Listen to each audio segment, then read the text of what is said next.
afternoon. You are watching Just Read. I'm your news anchor for today, Li Xiaoyan. On the news today, we have the solution for flood issue in Kampar. Now, let's take a look.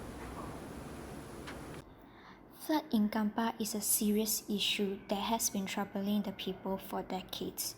And during the last election, DAP had promised to solve this issue to ease the people's trouble. So today, Stella T, as the representative of DAP Kampar, will tell us about their solution plan for flood issue in Kampar.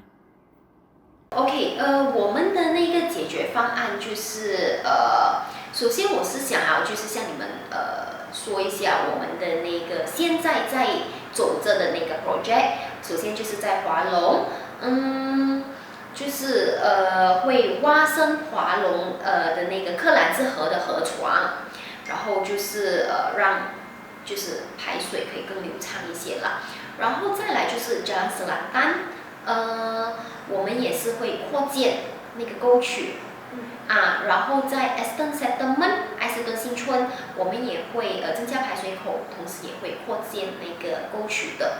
对，是的，在前面这一边，我相信你们有看到，我们也是有连同那个发展商去怎么说？去翻新这个沟渠。对，以上是我们的计划了。